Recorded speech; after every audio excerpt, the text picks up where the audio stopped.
하나님은 천지를 창조하신 분이십니다. 유일하신 신이십니다. 지금도 만유를 주재하시는 하나님이십니다. 우리가 다 너무나 잘 아는 내용들입니다.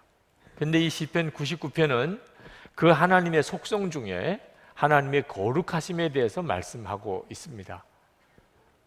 시편 기자는 4절 말씀에 우리가 주목해 볼 표현을 하고 있습니다. 하나님의 능력을 하나님이 천지를 창조하셨다는 데 두지 않았습니다. 정의를 사랑함에 있다는 거예요. 하나님의 능력이. 정의를 사랑하신다는 말이 정확히 무슨 의미일까? 하나님이 사랑하시는 대상은 오직 하나밖에 없습니다. 사람입니다. 저와 여러분. 하나님이 사랑하시는 대상은 우리 사람입니다. 결국은 우리를 사랑하신다는 것의 또 다른 표현입니다. 하나님은 죄가 많은 우리를 어떻게 하면 깨끗하게 하고 거룩하게 만드실 수 있을까? 그게 하나님의 관심사입니다. 우리가 거룩하다고 말하는 것은 하나님의 계명을 다 지키는 것입니다. 하나님의 계명이 뭡니까? 하나님의 율례와 계명의 핵심이 뭡니까? 이미 다 우리가 알고 있는 것입니다. 하나님을 목숨을 다해 사랑하고 이웃을 나 자신과 같이 사랑하는 것. 이 두 가지 속에 다 있다고 그랬습니다. 하나님의 계명. 여기서 말하는 이웃, 성경에서 말하는 이웃은 말할 수 없이 억울한 일을 당하고 고통을 당하고 그리고 소외되고 눈물을 흘리는 사람, 그런 사람을 말합니다. 박보영 목사님에 대해서 많이들 아실 텐데 1997년에 저 경기도 평택에 있는 안성에서 교회를 개척했습니다.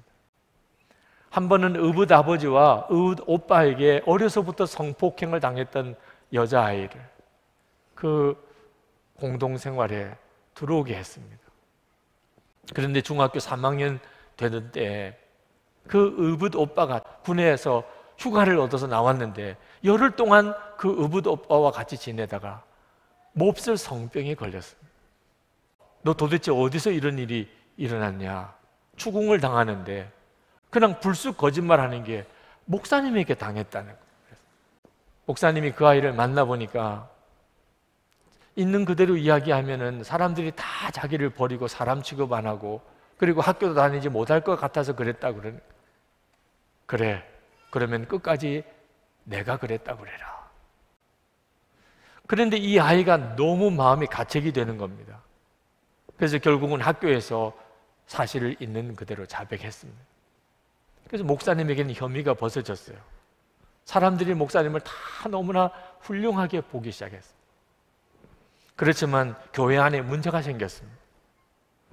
다들 불황하고 깡패고 그런 아이들인데 일반 교인 한 가정이 있었습니다.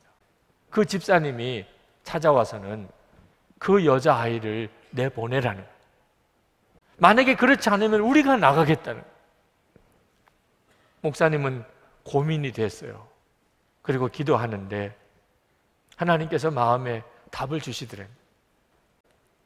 집사님은 가실 교회가 많겠지만 이 아이는 갈 데가 없습니다. 저는 이 아이를 붙잡을 수밖에 없습니다. 이게 바로 정의를 사랑한다는 거죠. 이게 하나님이 원하시는 일인 것입니다. 목사님은 어떻게 그렇게 할 수 있었을까요? 목사님 자신이 말할 수 없이 더러운 자였는데 하나님께서 예수 그리스도를 통하여 자기를 거룩하게 하셨기 때문에 하나님이 자기를 그렇게 하셨으니까 그리고 하나님이 자기도 그렇게 하기를 원하시니까 그렇게 할 수 있었던 것입니다.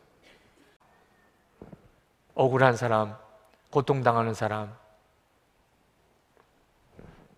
정말 가난한 사람, 배우지 못한 사람,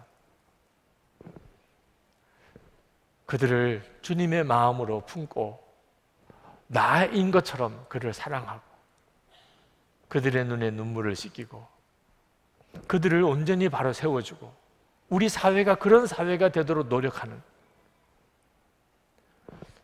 그때만 세상은 하나님의 거룩하심을 보게 됩니다. 저와 여러분이 모두 다 그리 되기를 축복합니다.